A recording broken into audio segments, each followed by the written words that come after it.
Here we go. Good afternoon, everyone. Appreciate that help. As you just saw, the President was honored to host the swearing-in of Attorney General Sessions in the Oval Office just a short time ago. Under Attorney General Sessions, the Justice Department will return to its original core mission to uphold the rule of law, to ensure that justice is administered and enforced fairly and impartially for all Americans. Attorney General Sessions, come on in. I'm sorry. Well, you know, it's a Trump briefing. Attorney General Sessions is a world-class legal mind and experienced prosecutor, and the President is pleased to have him finally in place as our nation's top law enforcement officer. After the Attorney General's swearing in, the President signed 3 executive orders dedicated to standing behind the police officers who risk their lives every day to protect us in our communities, reducing crime, and stopping cartel violence. The first executive order directs the newly installed Attorney General to develop a strategy for more effectively prosecuting people who commit violence against members of law enforcement. We must better protect those who protect us. Our men and women in blue need to know that we're with them 100% as they patrol our streets. Unfortunately, this has not always been the case. Law enforcement officials have been vocal about the lack of support they received under the past administration. This lack of support demoralized many officers and in some cases led to their discouraging their engagement with local communities, only causing further harm and deterioration. It's imperative that federal, state, and local law enforcement agencies better coordinate and share information across jurisdiction to better serve and protect our communities. This order will start the important work of doing just that, instituting a holistic approach that involves the whole of government. It also directs the Department of Justice to work with other federal agencies to come up with ways to further reduce violence against law enforcement, and orders a hard look at how the Department of Justice and other agencies use their law enforcement grants. The second order establishes a task force led by the new Attorney General to reduce crime and restore public safety in communities across America. Together, the members of this task force are going to come up with specific recommendations how we can change existing federal law to better prevent crime and improve public safety, and develop stronger working relationships with our state, local partners. The President is confident this task force will develop a systematic strategy to help further protect the American people.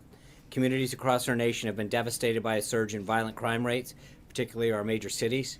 Over the last 8 years, we've experienced declining focus on law and order. Crime reduction will clearly be a priority for this White House. The last executive order refocuses the energy and resources of the federal government to dismantle transnational criminal organizations such as drug cartels. It's important to emphasize that we cannot reduce crime in the United States without additionally addressing illegal immigration and illegal drugs. Through this executive order, the President instructs the Attorney General to form a comprehensive and decisive approach to destroying transnational crime organizations and drug cartels. These cartels represent a clear and present danger to our nation. They bring dangerous criminals, drugs, and violence to once peaceful neighborhoods, both here at home and in other parts of the world. They have fueled addiction and overdose deaths, and they can no longer be allowed to operate with impunity in our country or our hemisphere. This order pulls together the experience and resources of federal agencies to work towards emphasizing specific goals in this regard. Number 1, to upgrade our information gathering about these transnational organizations and cartels. Without accurate information about these threats and the ability and willingness to share this information, we're not going to be able to tackle this problem. It's important to note that prior to this administration, if you had called the Department of Justice to ask for these statistics, they never kept them. So knowing what we're facing is a big part of addressing the problem. Number 2, improving the speed and efficiency of removing criminal aliens, cartel members, and people who help cartels from our nation. Unlike during the last 8 years, these criminals are finally going to go home. Shift whatever resources we can to tackling these organizations and prevent them from disrupting our society any further. Now, onto the President's schedule. This morning, the President held a breakfast and listening session with key stakeholders in the airline industry. We've got a participant list if you're interested. The President thanked the attendees for the 10 million jobs and $1 trillion in annual economic income activity they contributed to our economy, and praised them for moving approximately 2 million passengers per day in spite of the outdated infrastructure and equipment that they have in terms of air traffic control and other infrastructure measures. The President asked aviation leaders what the government can do to help their industry grow and create more well-paying jobs for Americans. The leaders commended that they have never been given the opportunity to work truly alongside the president in such an open and constructive way, and they were unanimous in asking for the president to offer relief from the duplicative and burdensome regulations that are stifling job creation, which he assured them he'd do. The president also reaffirmed his commitment to forging public-private partnerships that will rebuild America's crumbling infrastructure. He pledged to work closely with the airline industry to modernize the technology system that keep our nation's airports running and to expedite the approval process for future airline infrastructure projects. It's the president's goal to make sure the United States has the most advanced airline system in the world, and this meeting was an important first step in achieving that. After the executive order signing, the president spoke with the president of Afghanistan and the emir of Qatar. My understanding is that we should have readouts shortly on both of those calls. Just concluding, a few moments ago, the president held a Supreme Court and legislative listening session and lunch with Democrat and Republican senators. In attendance were Chairman of the Judiciary Committee, Senator Chuck Grassley of Iowa, Senator Heitkamp of North Dakota, Senator Tester of Montana, Senator Donnelly of Indiana, Senator Manchin of West Virginia, Senator Moore Capito, also of West Virginia, Senator Cornyn of Texas, Senator Alexander of Tennessee, Senator Coons of Delaware, and Senator Bennett of Colorado. The president expressed his hope that these senators and their colleagues will give Judge Gorsuch a fair consideration and vote based on his qualifications to serve on the Supreme Court. With over 100 federal judicial nominations potentially happening during this administration, it's critical for us to have an open dialogue and work towards bipartisan agreement so that our justice system returns to its important work on behalf of the American people. Later today, the president will speak with the Emir of Kuwait and the Prime Minister of Iraq. He will provide readouts, or we will provide readouts of those calls moving towards the conclusion of them. We also anticipate that the Senate will hold a vote to confirm Secretary-designate Price this evening into the early hours of Friday to be the next Secretary of Health and Human Services. The president was glad to see that the Army Corps of Engineers announced last night the final easement for the Dakota Access Pipeline. With this final federal authorization completed, the president working to reduce further unnecessary delays, this infrastructure project can finally continue to move forward. The construction of the Dakota Access Pipeline was one of the president's campaign promises and the subject of one of his first executive orders. The administration is pleased that Americans will be going to work building this pipeline and building it with American steel whenever possible. Now, looking to the upcoming schedule, tomorrow the president will welcome Prime Minister Abe of Japan. The president and the prime minister will hold a press conference at 1 p.m. in the East Room. They will depart Washington around 3 o'clock tomorrow afternoon for Mar-a-Lago, where the president is honored to host the prime minister at the Winter White House. As we recently announced just earlier today, Prime Minister Trudeau of Canada will visit the White House on Monday. The president looks forward to a constructive conversation and strengthening the deep relationship that exists between the United States and Canada. The president will also host Prime Minister Netanyahu of Israel next Wednesday. We'll have further guidance on the press availability potentials for either one of those.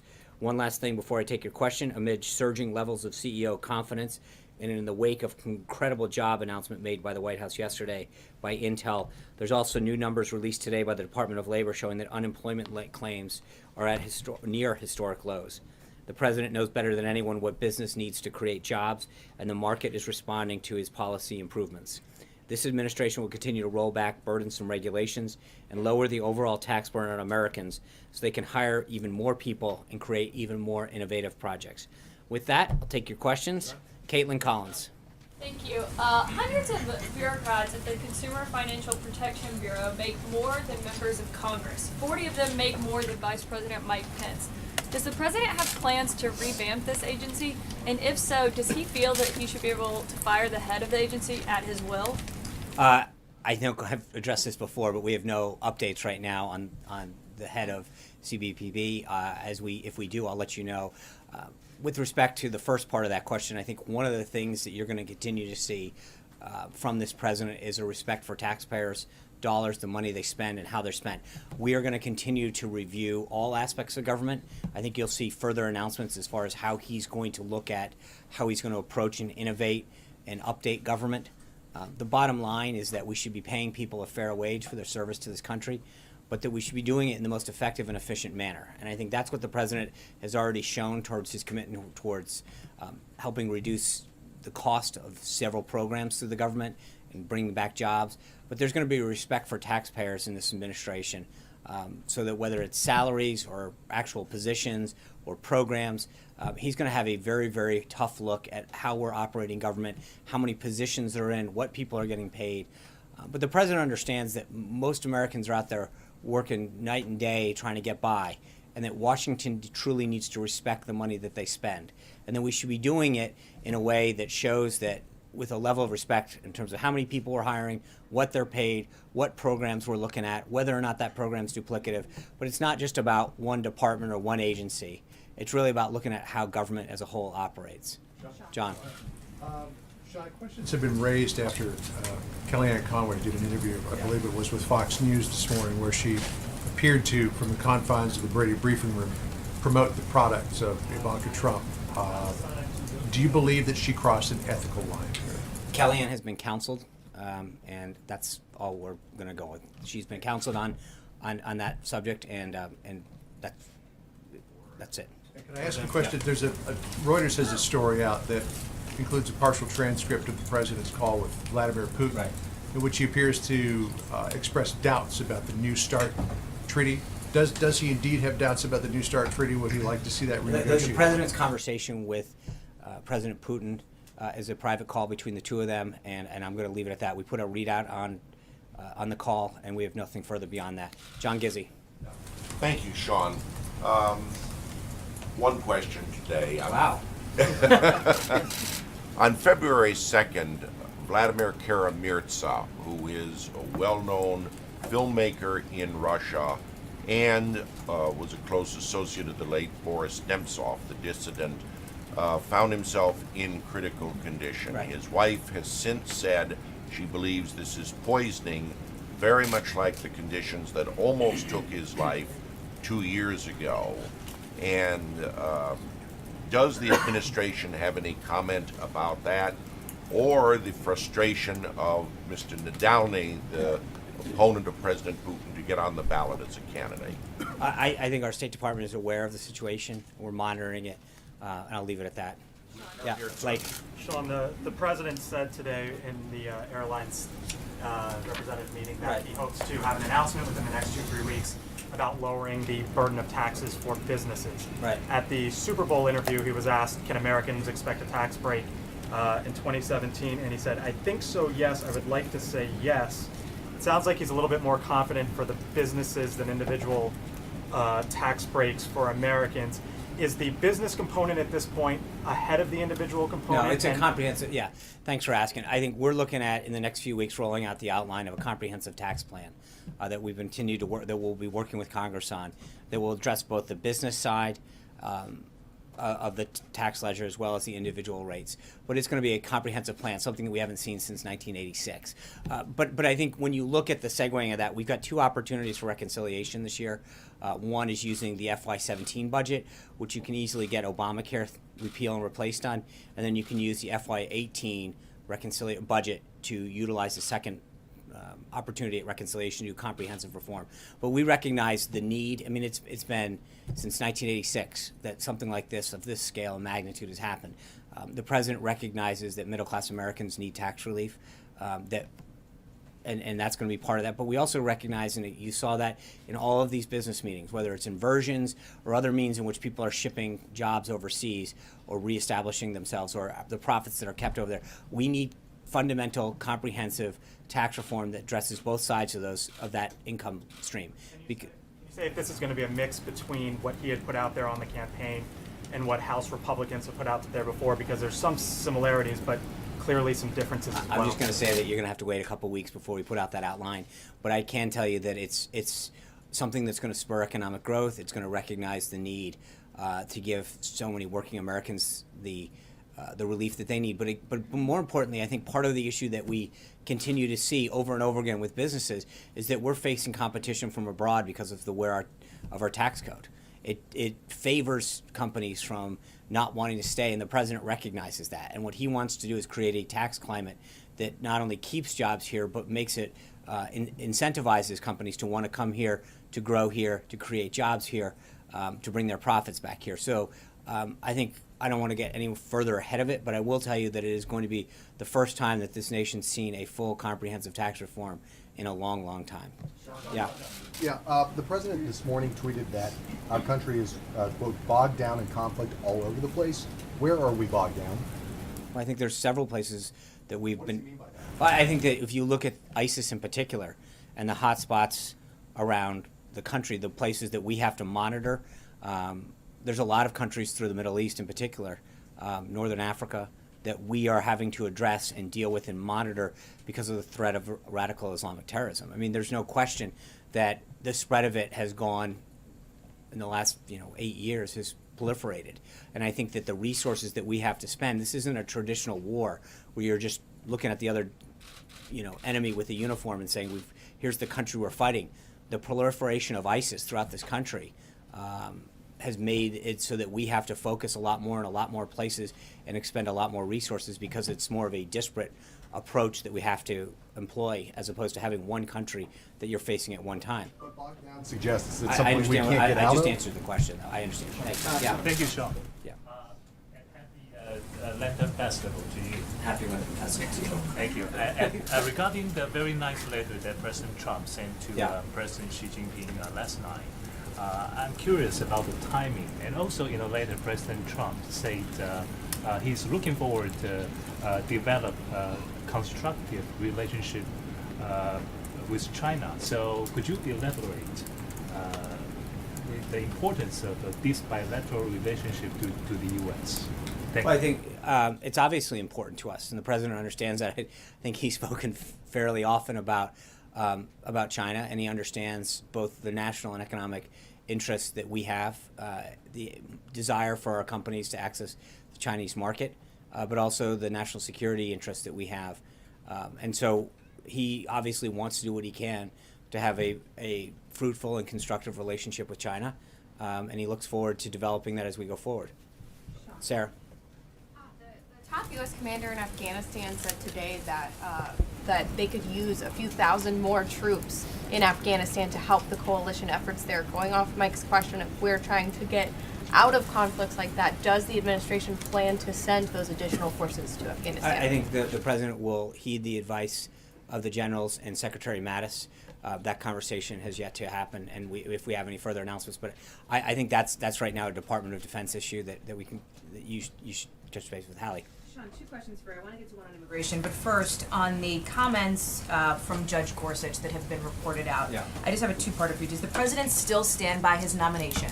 Absolutely. Given where Gorsuch stands, That was with, number one. no, this is like a part Oh. two-part. First question. Given where, not call it anything more. given Judge Gorsuch's position on the president's attitude toward the judiciary, and given that the Yeah. president has praised Neil Gorsuch for his intellect and for his integrity, does the president have any regrets about the comments that he's made about federal judges?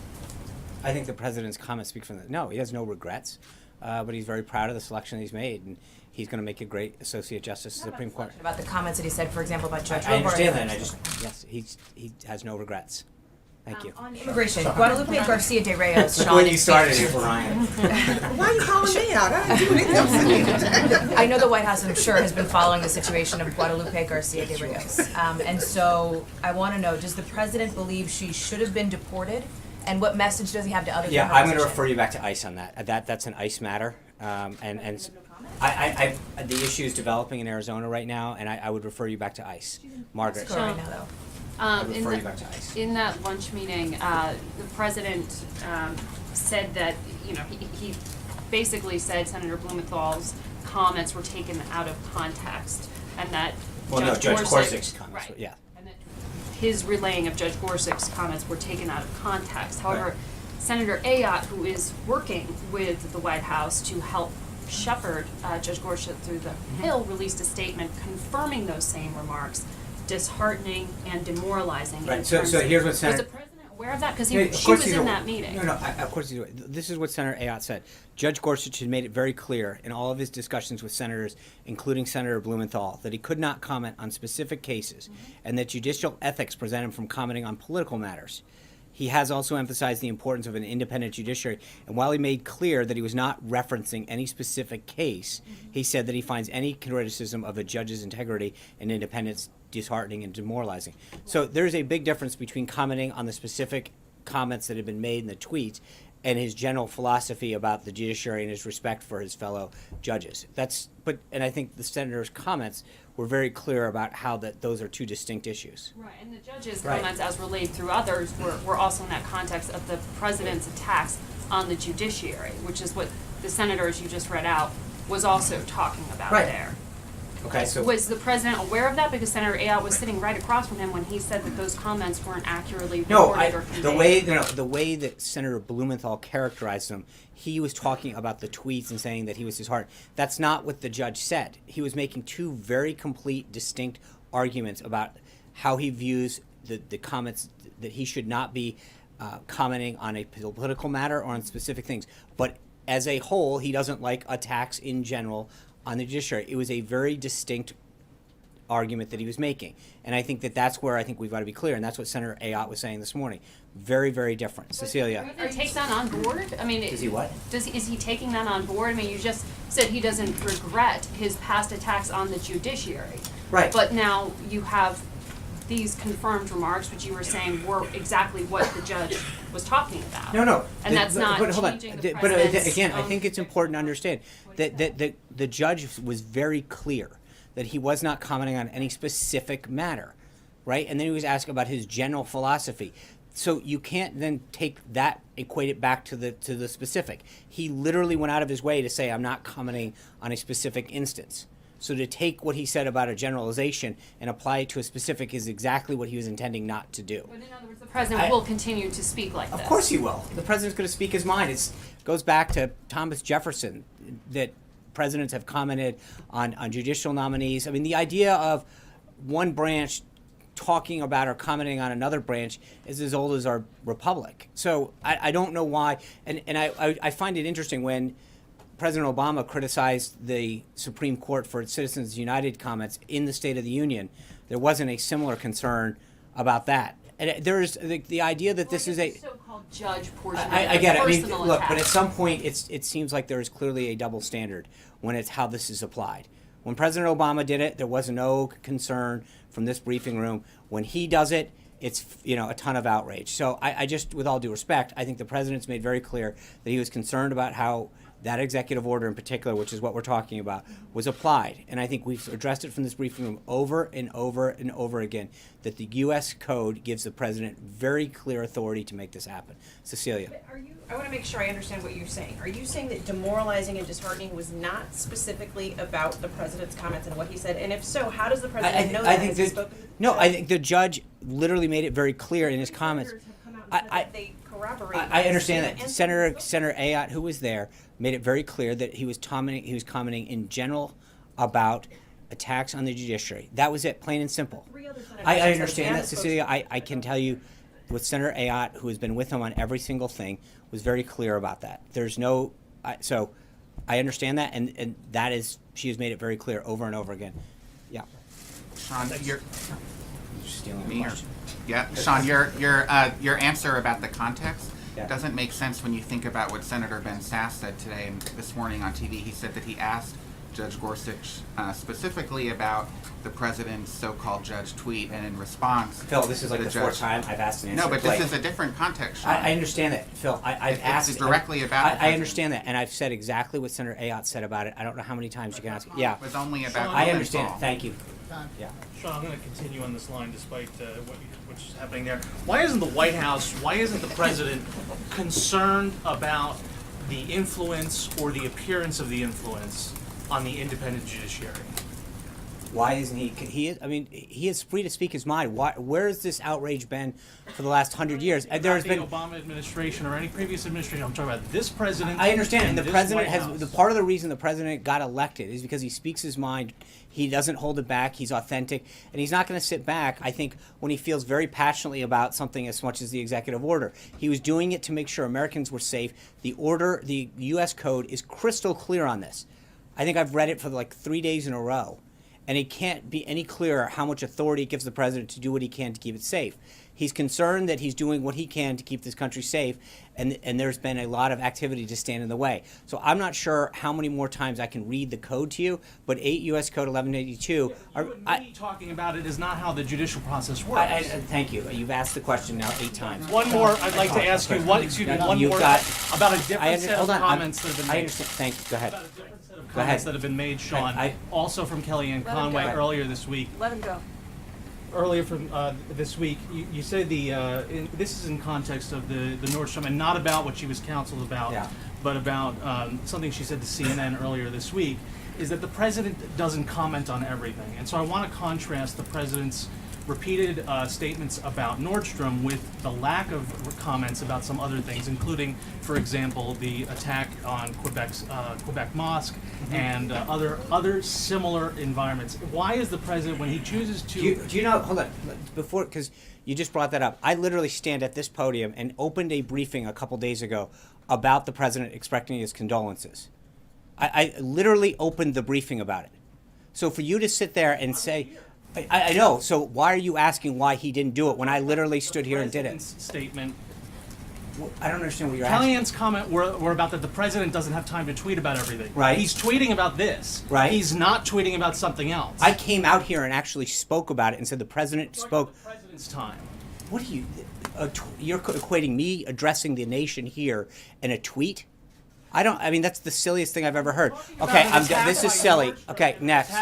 Okay, people. Okay, and you're equating thank you. You've asked your question. Thank you. Does that not diminish the language that you're using? Go ahead. Thank you, Tom. One of the criticisms leveled at President Trump's predecessor, President Obama, by Republicans was his excessive use of executive orders. The president signed 3 more executive orders today.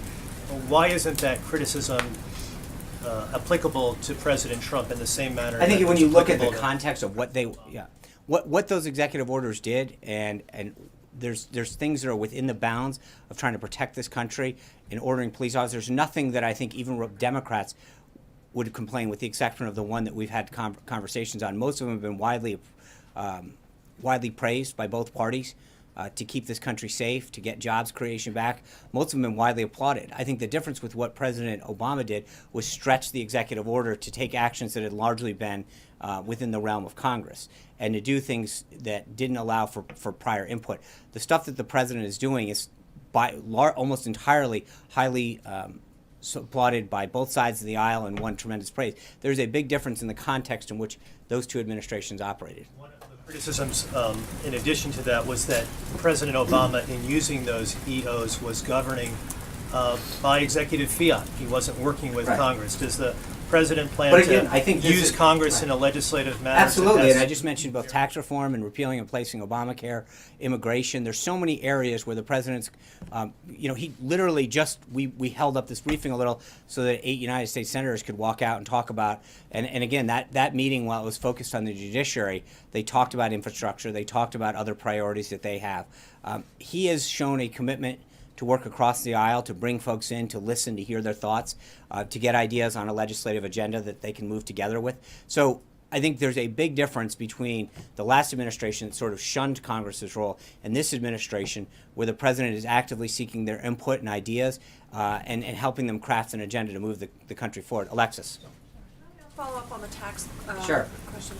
Because there are revenue elements of the Affordable Care Act, if it is repealed and replaced, there has been discussion on the Hill about what would be the appropriate track to get that into tax legislation, or how to treat that in tax legislation.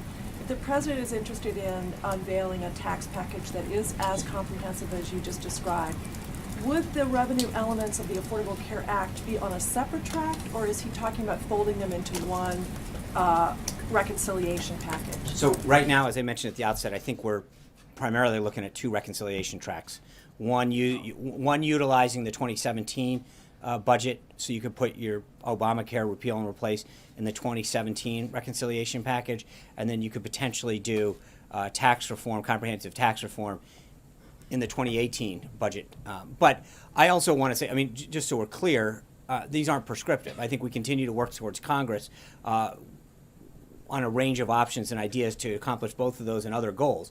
Those seem primarily the two most opportune ways to get this thing done, but I wouldn't want to rule in or anything out. I think both Speaker Ryan and Leader McConnell are going to weigh in on what best vehicles can be utilized to make this thing happen. So I don't want to be prescriptive. Ben.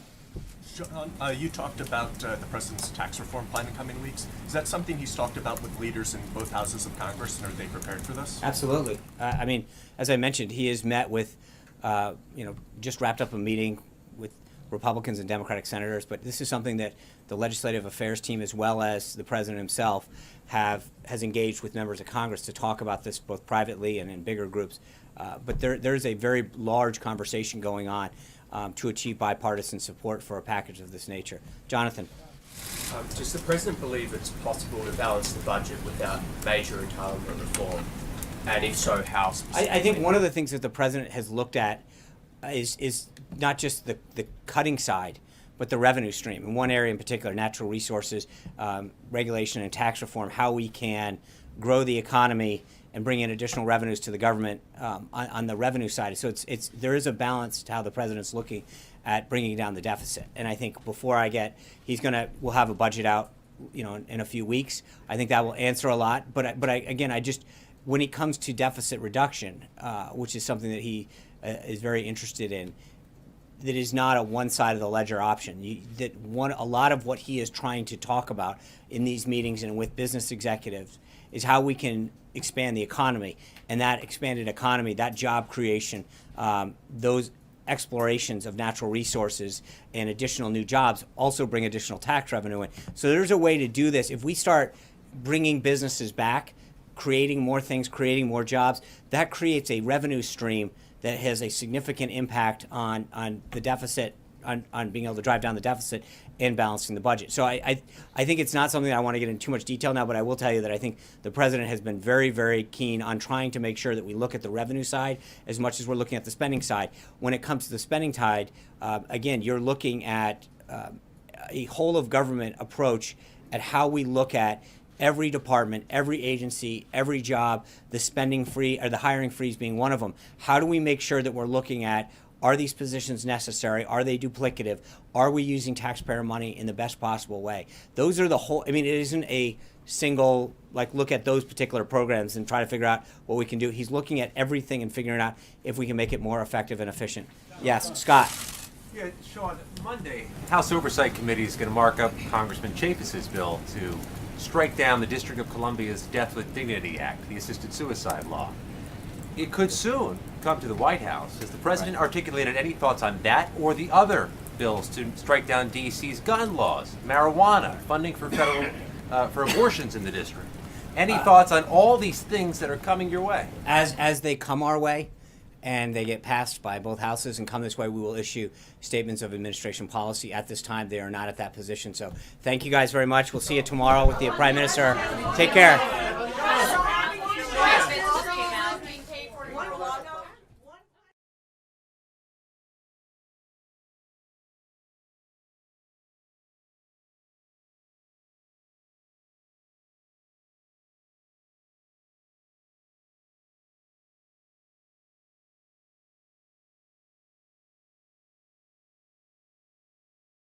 The staff, but that is a gift that the president is extending to the Prime Minister. Thank you, guys.